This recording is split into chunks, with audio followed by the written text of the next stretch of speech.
Justin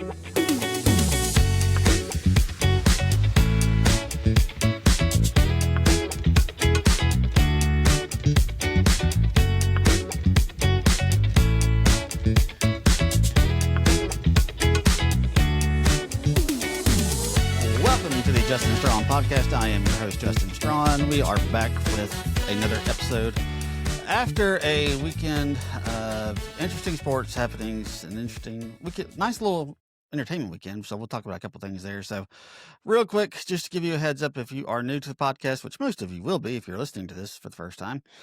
But the way I do this is I basically just talk about things that are currently on my mind and the things that have my attention. So Mississippi State sports almost always have my attention, so we will be starting off the podcast with some thoughts and comments about Mississippi State's loss to the Missouri Tigers this weekend. The basketball team's win, but felt like it was going to be a loss at certain times, against the Southeast Louisiana Lions. I'm not sure what their mascot is. I don't remember, to be perfectly honest with you. But we'll talk about those. We're also going to talk about some things in terms of the larger SEC, in terms of the football schedule and how this whole idea of having these mega super conferences now, they just don't, how there are some real drawbacks in the way that things end up getting scheduled. And then we will move into the entertainment portion of the television of the podcast. We will be talking about the newest episode of Pluribus. I'm really interested in that television show and talking about it. And I also want to talk about the new Frankenstein film that came out that was directed by Guillermo del Toro, and it was on straight to Netflix. So we will talk about all of that. If you want to figure out, if you aren't here for all of that, you can look in the show notes to find out where we start discussing it. So let's get right into it. All right, let's talk about the rough stuff for those of us who are Mississippi State football fans or Mississippi State fans in general.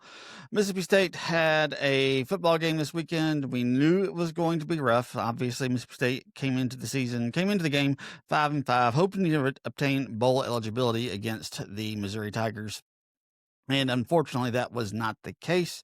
Missouri ends up coming out on top, 49-27. It was just an ugly performance all around for the Bulldogs. A lot of things did not go well. And there were just a lot of things that we need to discuss about the future of this program and just where it is headed. Look, this was just an embarrassing performance. If you're a Mississippi State football player, if you're a Mississippi State football coach, you really should just be ashamed of the way that this went. Look, Missouri is a good team. They are a good team. They have one of the best running backs in the SEC in Ahman Hardy. And unfortunately, though, he is not as good as Mississippi State made him out to be. The defensive performance in this game was just absolutely atrocious. Mississippi State gives up 301 yards to Ahman Hardy, and they looked like the defense that we saw from last year. They looked like the defense that had no hope. And it's one thing if you are doing everything in your power to stop them. It's one thing if you're giving your best effort. And that just wasn't the case on Saturday. They looked like they weren't even trying to tackle him at some point. There was one point, I think it was late in the second quarter, maybe early third quarter. I don't remember exactly when it was. I didn't see the number of who it was. But Ahman Hardy had broken basically like a 20 or 30 yard run. He was doing this quite a bit on Saturday night because he averaged over 12 yards a rush, which is just pathetic on every single level. But there was one player, there was a couple of guys who were trying to bring him down, and it was close to the sideline, and there was one player, and like I said, I don't remember who it was. I couldn't see the number. I didn't see the name. But he's like just kind of running it behind him, like just kind of like moving his shoulder into him. Wasn't trying to wrap him up, wasn't trying to bring him out of bounds, just kind of nudging him with his shoulder. And this is the way he was trying to assist in the tackle. I was like, what are we doing? This isn't how you tackle. How have you made it to an SEC football roster, and this is how you're trying to tackle? That was pathetic. It was absolutely pathetic. And I don't know what has happened the last few games because the defense had made so many strides forward. I mean, they weren't a good defense, but they at least looked like they belonged on the field with other SEC teams. The past couple of games, and really, we kind of forget about the Arkansas game and how easily Arkansas moved the ball up and down the field because Mississippi State did end up winning that football game. But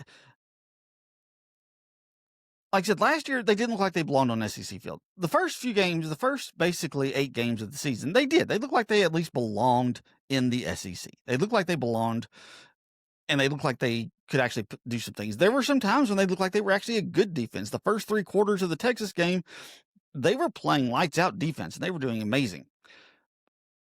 The problem is these last 3 games, and really going all the way back to that 4th quarter against Texas, they have looked like the absolute joke of a defense that they were in 2024. And that's a problem. And I haven't even talked about the quarterback situation, which I want to get to here in just a little bit. But Coleman Hutzler was much maligned last year by Mississippi State fans, and rightfully so, because that defense was so absolutely pathetic. I mean, they were the 16th ranked defense in the SEC, and they were more than 100 yards away from the 15th place defense in the SEC last year. That's how bad they were.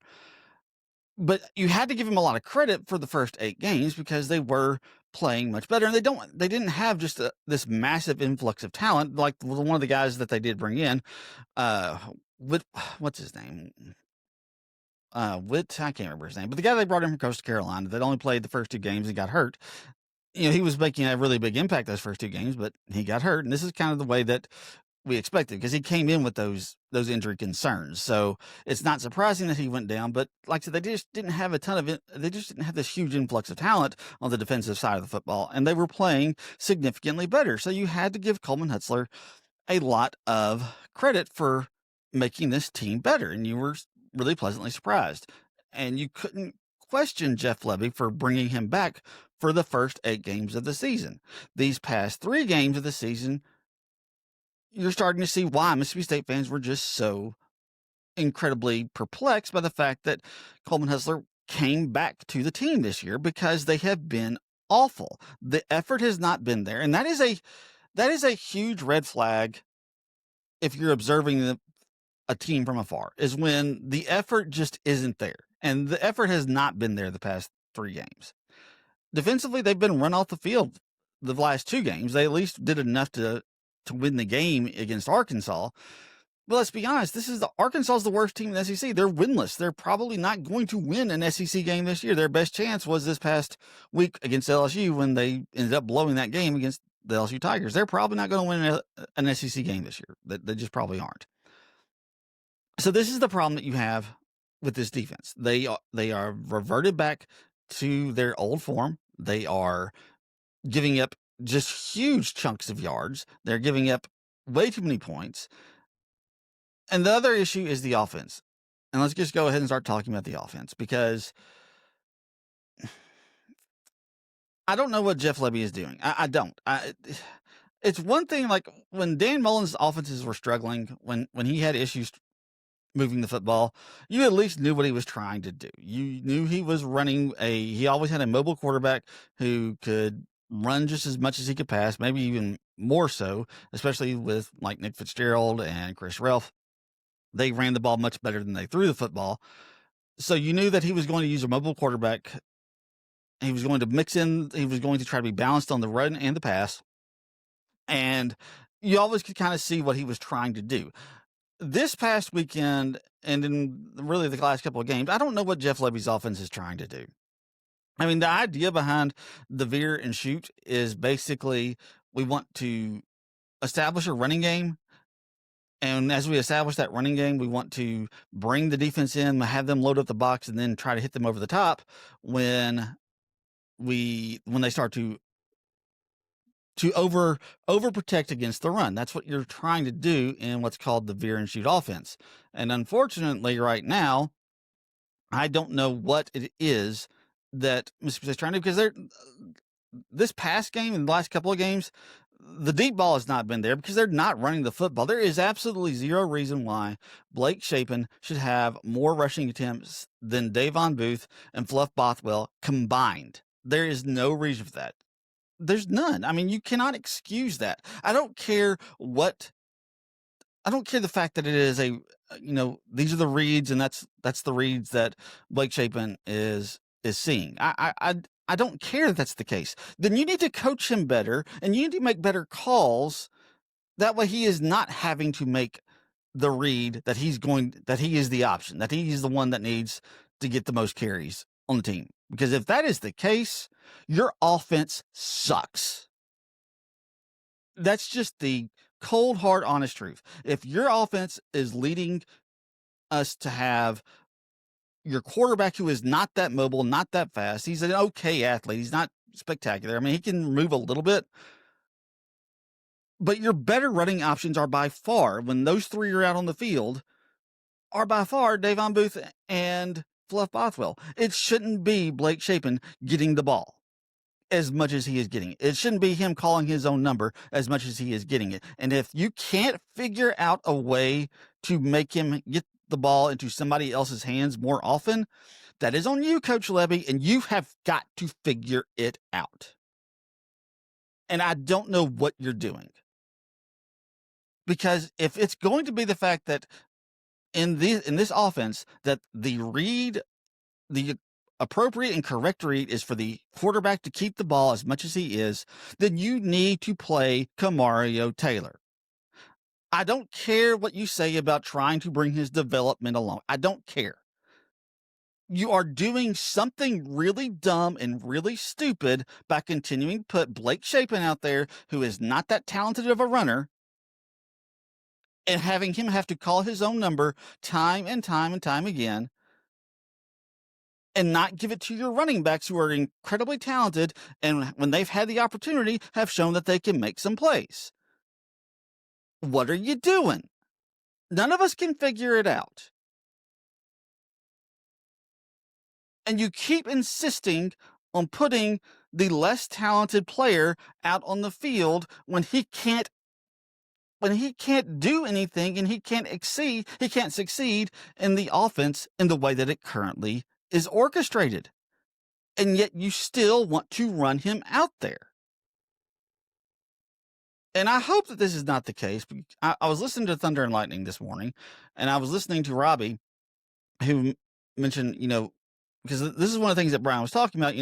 Brian was talking about, there was a time in football you just call run plays and you just call pass plays, and there was no option. This option thing is a relatively new thing that was come about in like the last 10 to 15 years of football. There was no option back then. You just ran a run play. You ran a pass play. And Robbie brought up the fact that he said, I wonder if this is Blake Shapen trying to prove a point that he's calling his own number because he wants to prove that he can be the guy who can thrive in a running offense, because he doesn't want to get taken out for Kamario Taylor. And if that is the case, that's all the more reason to take him out. If he has that much of a chip on his shoulder and he has that much of an ego that he is like, I'm going to be the guy to do this and I'm going to prove it, you have to sit his butt on the bench. Because if that is the case, then that is ridiculous. Because look, Blake Shapen, he's as tough as he can be. He's taken way too many hits, and I give him that. He is, despite the fact that he has come out and he has taken all these sacks, taken all these hits, and gotten just absolutely hammered by opposing defenses, he's shown his toughness, and he's shown the fact that he can come out there and still compete. But if that is what he is doing, because I don't want to believe that, but the fact that he went off on the fans on Instagram earlier this year when people were just so incredibly incensed by what he did, especially after that Florida game, and what the comments that he made on Instagram, it wouldn't surprise me if that was actually the case with him, unfortunately. So, Jeff Levy, you got to get this figured out. You have won one SEC game, which you probably shouldn't have even won that one. If Arkansas doesn't commit 192 yards in penalty yards and doesn't look like one of the most undisciplined football teams I have ever seen in my entire life playing college football, then you don't win that game. I mean, that game was basically gift wrapped to you, and you only won it by 3 points with a late fourth quarter touchdown drive that required 2 fourth down conversions to even score against the worst team in the SEC. So if you can't figure it out, Jeff, you got to go. And look, I said this when he was first hired, and I was convinced of it after the Toledo game. And he did some things to possibly, I thought maybe might have proved me wrong earlier this year, but I'm back on it. Jeff Levy was a lazy hire, guys. Look, if you are still thinking that Jeff Lebby was the smart hire, was the good hire by Zach Selman, look, and I like a lot of things that Zach Selman has done. I do. I like a lot of things that he has done, but I never liked the Jeff Lebby hire. It had just tons of baggage that came with him because of his father-in-law and the fact that he was on staff with his father-in-law.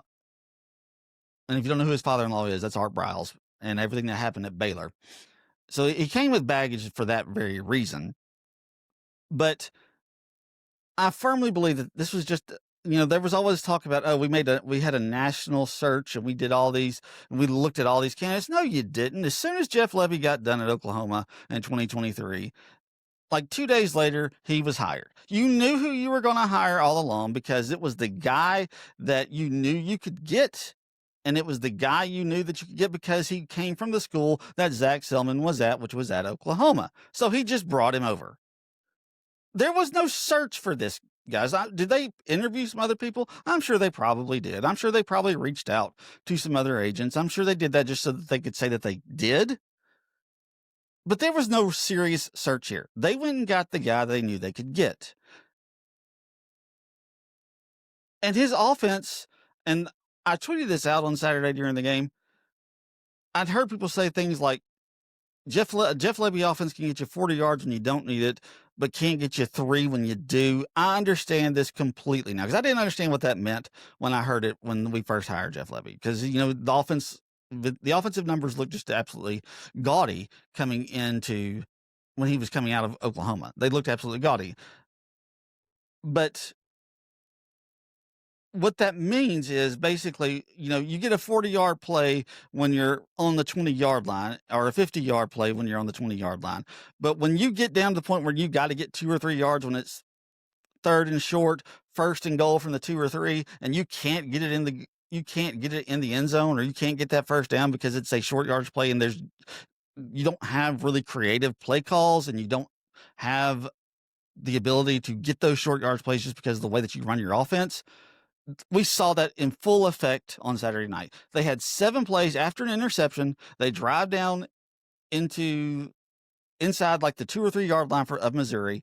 They've got 7 plays to get it in because on one of those plays, they ended up having a pass interference call or some penalty or a holding. I don't remember what the penalty was, but it gave Mississippi State a fresh set of downs. So they ended up having 7 snaps from 1st and goal inside the 10. Most of those were from inside the 5, and they can't get the football in the end zone. And then they end up trying a field goal attempt, and when they try this field goal attempt, it ends up being a botched snap. Missouri takes it back to like that 30-yard line, and it was just an absolute joke. This is what we have come to expect from Jeff Lebby's team. This is what we have come to expect from a team coached by him. You have opportunities, and you miss them left and right.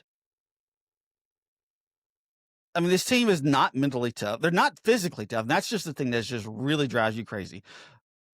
Every Mississippi State team that I can think of since I have rooted for this team has always been I've always at least been able to count on the fact that I knew that they were going to make the other team not enjoy it. They may not win, but the other team wasn't going to have a good time while they were beating Mississippi State because the team played hard. They played extremely physical, and this team does none of those things. The offensive line it's a joke. I don't know how we have an offensive line that just cannot block. They just can't do it. Every single time that there is a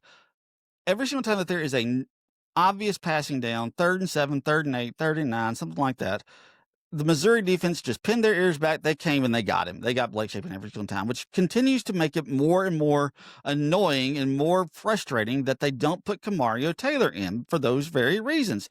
Blake Shapen had 1 or 2 decent scrambles. Kamario Taylor had 1 or 2 scrambles on the one drive that he was given full control of the offense at the end of the 4th quarter. Kamario Taylor can make things happen if he is being pressured. Blake Shapen typically can't. He gets sacked if there is an obvious passing down. You know it's coming. It is so incredibly frustrating because you know that it's 3rd and 7, it's 3rd and 8. The defense is about to blitz. They're about to bring pressure. The offensive line won't block him, and he goes down, and it happens every single time. This isn't hard. Like, there are some things about being a coach that are really difficult, and some things that are really hard, and some things that are really tough to figure out. This is not one of those things. You have a guy who can put you in a better position on the field, sitting on your bench, and you don't play him. And I just do not understand what the logic is. And look, it's probably going to be the same thing come a week and a half from now when they play the Egg Bowl. Look, they might be a little more fired up. It will be at home. It will be the chance to possibly kick Ole Miss out of the playoff. Probably not, but at least you can at least cost them a home game. You can make them go on the road at the very least. But unfortunately, it's probably going to be more of the same. They're going to bring their defense, and they're going to come after Mississippi State. Even though they don't have a very good defense, they've got enough good pass rush that they can probably bring Blake Shapen in because he's going to start. Jeff Lebby is convinced that he is the better option. He is the safer option. And I just don't understand it. It's going to be bad, guys. It's going to be really, really bad. And like I said, I don't understand what he's doing. I can't figure it out. I can't justify it. I can't sit there and tell you that we need to continue down this road. Look, I would be perfectly fine with letting him go. They're not going to let him go this year. They're going to give him at least one more season to figure this out. But I would be fine if they moved on. I know it's a really bad time to be moving on from your coach because you got LSU, you've got Florida, you've got Penn State, you've got Virginia Tech, you've got all these other openings across the country, and there's probably going to be more. Florida State's probably going to come open too. But as like Brian Haydad said on Thunder and Lightning, you don't think you can find a guy who can win you 2 SEC games in 2 years? Because that's the standard right now for Jeff Lebby. He's won 1 game in 2 years. Now, look, I will say this. If he goes out and beats Ole Miss next Friday after Thanksgiving, a lot of this can be forgiven. A lot of it can. If you can get your guys ready to go out and beat Ole Miss, because they are very beatable. If you haven't watched any Ole Miss games, look, they are very beatable. Almost every single team, regardless of how good or bad they are, unless they're an FCS team or a group of 5 team, almost every single team that they have played has given them a game. And so you can go out there and you can beat them. It will be on the road for Ole Miss, and it could end up being a challenge. Now, having said that, would it surprise me if Mississippi State gets blown out the water? No, it wouldn't surprise me in the least because they just aren't playing well at this point, and they seem to be getting worse and not better. And they're going to continue to run Blake Shapen out there. They'll put Kamario Taylor in for a few plays here and there, but they're not going to give him the full responsibility of the offense. And it's going to just be another joke. And they'll bring Jeff Lebby back in the hopes that it gets better next year. And I have no faith that it will, because who's going to support this team? Who's going to be willing to give their hard-earned money to a coach and that's the issue here. And that's the real underlying issue, and that's the big picture issue. In all 5 of their losses, it's almost all at the feet of the coach. Have the players not executed that great? No, they haven't, but it's almost all at the feet of the coach. You have a pathetic offensive line that can't block. That's on the coach because they couldn't bring in better offensive linemen. You have a defense that can't stop just about anybody on their worst days. That's on the coaching staff for not getting better players and for not putting them in better positions. So I don't see it getting better. I don't. But it is what it is. So, like I said, we'll talk more about the Egg Bowl probably next week. We'll talk maybe a little bit later on if I do a second show this week. But for now, let's move on to I'll tell you what, let's do the SEC schedule and just some of the issues that are with it. Here's the deal. We have gone to mega conferences. We have 16, 18 team conferences throughout our country at this point. Mississippi State plays in the SEC, which is a 16 team conference. And look, I think we all knew that there were going to be scheduling issues. That was obviously going to be the case. The SEC plays 8 SEC games this year. They will play 9 next year. So you're playing half the conference. You're going to play a little more than half the conference next year. But one of the problems that you have when you have this many teams playing in a conference, you could end up with an SEC championship game with unproven teams. Texas A&M is, in all likelihood, even if they lose, things have to break certain ways for them to not make it. But if Texas A&M beats Texas, that will be the first team with a winning record in conference play that they will have played all year long. You look up and down the standings, and you will see that they have not played anybody with a winning record. Who have they played? They played Arkansas, 0-6. They played South Carolina, which they were lucky to get out a win with this past weekend, 31-30 after trailing by 27 points. South Carolina's 1-7. They played Auburn, 1-6. They played Mississippi State, 1-6. Florida, 2-5. LSU, 3-4. They did play Missouri, who was 3-3, but Missouri at the time didn't have their quarterback. They weren't as good as they have been. So you have that as well. So like I said, this is the teams they have played. Now, Ole Miss, let's take a look at them. And I'm sure because I'm talking about Ole Miss fans are going, this will somehow make it to them. Now, they have played 2 good teams. They played Georgia, but they lost. And they played Oklahoma, 4-2. And they won that game. So that's by far their best win. Because if you look at the rest of the teams they played LSU, who is 3-4. They played Kentucky, 2-5. Florida, 2-5. South Carolina, 1-7. Arkansas, 0-6. And they will play Mississippi State, who will in all likelihood be 1-7 by the time they get done. And this is what you have with these absolutely huge conferences. Alabama's played Tennessee. They played Georgia. They played Vanderbilt. They've got some good wins on their schedule. Look, the fact that we're talking about Vanderbilt being a good team is just kind of surprising. But this is the way it sometimes is going to end up falling out. I mean, if things break correctly, you could have Texas A&M and Ole Miss playing for the SEC title, and between the two of them, they will have like 2 wins over SEC opponents with winning records. When you at least had 12-team conferences or even 14-team conferences, normally you at least got tested a little bit. You could guarantee you got tested a little bit throughout the course of a season. That's not happening anymore. I mean, it's not always going to be like this. I mean, and it should be better with a 9-game schedule instead of an 8-game schedule. The SEC, this is an issue. And we don't really know who the best teams are.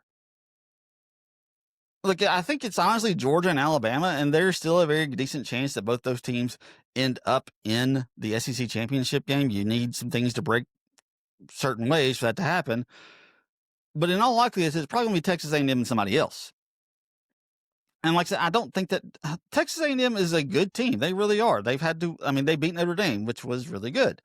But in conference play, they're not tested at all. They just aren't.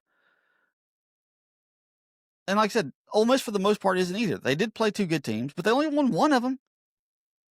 So, like I said, we got to figure something out here, because you shouldn't have the best teams playing for the championship when they haven't played the best teams in the conference. They should at least have a couple of decent wins on their conference schedule. And Texas A&M doesn't have any, and Ole Miss only has 1. Georgia has a couple. They do, because they played Texas, they played Ole Miss, and they beat those teams.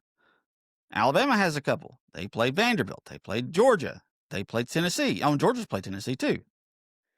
So, like I said, it's just really weird. It's just really weird at this point. So, all right, let's talk about the Mississippi State basketball team real quick. They did not look great against Southeast Louisiana. They won by, I think, 8 points. It was a back-and-forth contest throughout the entirety of the first half. Mississippi State ends up finally taking a decent-sized lead in the second half. I think they were up by as many as 18 at one point. But then Southeast Louisiana went on like a 10-0 run or a 12-0 run. I don't remember exactly how close they got it. And within with the final 2 minutes, Mississippi State had a game on their hands. And we talked a little bit about this last week when I was talking about their performance against the Iowa State Cyclones. Mississippi State has issues. They've got real issues. Thankfully, I think it was, who was it that showed up really good? Because one of the problems that Mississippi State has is they they don't have a whole lot of they don't have a proven guy outside of Josh Hubbard, and Josh Hubbard, unfortunately, didn't have his best game. He ended up going, let me pull up his stats real quick. He went 5 of 12 from the field, 2 of 7 from 3-point range, and ended up with 15 points. Sean Jones, thankfully, he had one of his better games. He was 7 of 10 from the field and 3 of 4 for 3-point line, and ended up scoring 17 points and actually led the Bulldogs in scoring. So he stepped up big. But if Josh Hubbard is not going to be on his best, he's not always going to be on his best. And this is one of the flaws in Josh Hubbard's game is when he's not at his best, he is going to be basically a volume shooter, and he's not going to be efficient. I mean, it took him 19 shots to get 15 points. That's not good. I don't know how many times he went to the free throw line. Let me see if I can find that real quick. So he's 3 of 3. So he wasn't even getting to the free throw line that often either. This is an issue. And right now they don't know who is their backup. They don't know who their backup scorer is. They aren't getting a lot of production from much of anybody else on the team. Now, one good thing, Jaden Epps, we talked about him last week. He was in concussion protocol. He made his comeback. He ended up getting 10 points, 3 of 6 from the field, 1 of 4 from 3-point line, but he only played 17 minutes. And this is the other issue. They don't really seem to have a set rotation at this point.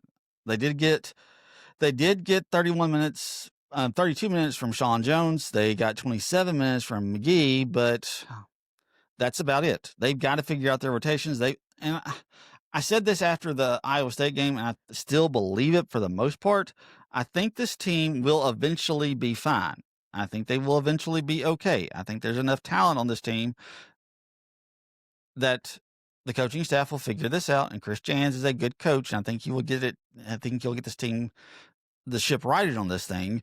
But the problem you have, how many bad losses are you going to take, and how many opportunities for good wins are you going to miss out on before everything is gone and you don't end up missing the NCAA tournament? And that's kind of the issues that we have at this point. They've got to figure this stuff out a lot quicker, because right now, if you look at their schedule, I'm trying to pull up their schedule real quick. They've got Kansas State on Thursday. They've got New Orleans at that, and they got SMU. But SMU will be a difficult game. Thankfully, that one's going to be here. They got Georgia Tech a little bit later this year. They also have Memphis, who is most of the time pretty good, but they have their own issues. So you've got some good teams before you get to SEC play. You need to figure this stuff out before you get to that point. You can't be doing what you've done so far this year and just play poorly against bad teams and, win those games in ways that you shouldn't, and then just play bad against good teams and end up getting blown out of the water. So, like I said, I think they'll be okay eventually, but how bad is it going to get before you figure it out? And then do you have to go on like a 12-6 run in the SEC, which will be incredibly difficult because the SEC is stacked in basketball. So we'll just have to see how that goes out. All right, let's talk more about more fun things and things I enjoy more. Let's talk about some movies and television shows. Let's talk about Pluribus real quick. I mentioned this on the podcast during the very first one. Pluribus is an Apple TV Plus show. If you don't have Apple TV Plus, please go get it and watch this show. It is absolutely amazing. The first 2 episodes were really, really good. This 3rd episode was also incredibly good as well. I really just enjoy what they're doing with this. And there's a part of me that starting to think that, what if the point of this show isn't that our lead character, Carol, is correct? Because we as Americans, we tend to think we value individuality, and we value ourselves and our individualistic selves so much more than the good of the community. We tell ourselves all the time, do what's good for you, do what's right for you. Screw what it does, how it affects everybody else. Go get your own, believe your truth, all these types of things. And we believe that the individualistic nature is the part that's really special. And it is. I mean, we should all be individuals, and we should all have our own selves, and we should value the way that we represent ourselves. But so many times with our culture is we say, screw everybody else. I'm going to get mine. I'm going to do what makes me happy and do what I enjoy. And that is really I'm wondering if that's the real point of this show, and that they're trying to show that it's not so bad to be more community minded. It's really actually kind of good to be more community minded. I don't know. I'm very interested because the hive mind that is in this, they seem really good. They seem really great. It seems like it's a really good thing. Now, like I said, they're doing it, showing that it's at the expense of all individuality, which isn't good because you should have some value of individuality. You definitely should. But they are really doing an incredible job of just showing, it's okay to think a little bit more about the people around you. And like I said, I don't know if that's going to end up being the case. I still, just the American in me says, eventually they're going to show us why it's bad, why these people are bad and what they're doing is bad and what they're doing is wrong. I still feel like that's coming. But Carol, like I said in the first episode of this podcast, she's not real likable. She's not really that interesting. You're not really cheering for her because she's just pretty awful. She's a pretty awful person. So, like I said, I'll be interested to see where that goes. So, let's also talk about Netflix, the new Frankenstein movie that was directed by Guillermo del Toro. It's a Netflix only movie. And if you haven't seen it, if you have a Netflix subscription and you haven't checked this out, definitely go check it out. Guillermo del Toro's personal passion, he calls it his Bible, is Mary Shelley's Frankenstein. So I was very interested to watch this film, and it's absolutely gorgeous, and it is incredibly good. The performances in it, Oscar, what's his name? I can't remember his last name, but he was in Star Wars. He was also Moon Knight. Just absolutely fantastic. He is great as Dr. Frankenstein. Jacob Elordi, I think is how you pronounce his last name, was fantastic as the monster. Mia Goth as the romantic interest for really kind of both of them is just superb. I have not seen a whole lot of Mia Goth. She's kind of one of those up and coming actresses, but I haven't really seen a whole lot of her. A lot of the stuff that she's done has not been something that I've been interested in, but she was great in this. She was just absolutely fantastic. And then Christoph Waltz is just phenomenal, like he always is. Like I said, this was just an amazing film. If you haven't checked it out on Netflix, please do yourself a favor. Go check out Frankenstein. It's one of the best iterations of Mary Shelley's story, which is just a fascinating story about man and man trying to play God. And it's really a lot about fatherhood because this one is really focusing on that aspect of the relationship between Dr. Frankenstein and his monster.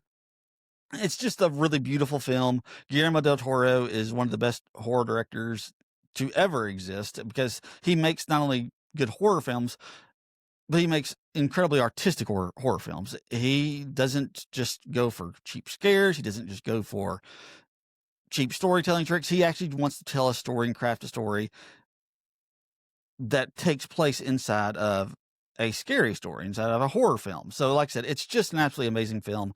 I was very interested to watch it, and I was just blown away by it. It's definitely going to be among my top films for 2025. I'm really excited. I was really excited about it, and it really lived up to the expectations. So if you haven't seen it, go check it out.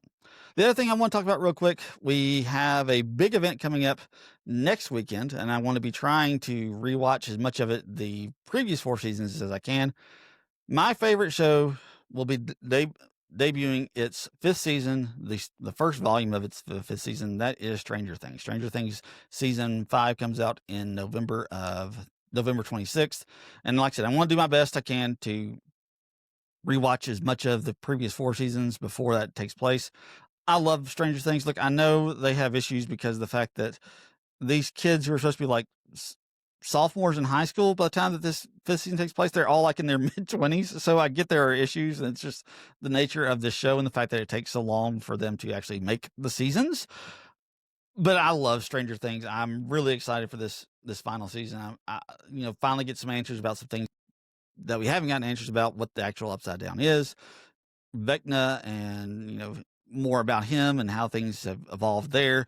And just like I said, really excited about what we got coming from here with this final season of Stranger Things. It looks great. I've seen the trailers. It looks absolutely amazing. Can't wait to dive into it. Yes, there are going to be some long episodes, and I'm hoping beyond all hope that when that final episode comes out and makes it to movie theaters, my plan is hopefully to check out the finale in a movie theater. So that is my hope anyway. So I hope you're looking forward to it as much as I am. I was going to talk about some other stuff, but we're right about the 40-minute mark at this point, so we will put off anything else for next time. Guys, appreciate you coming to the show. I hope you continue to enjoy, and we will catch you next time.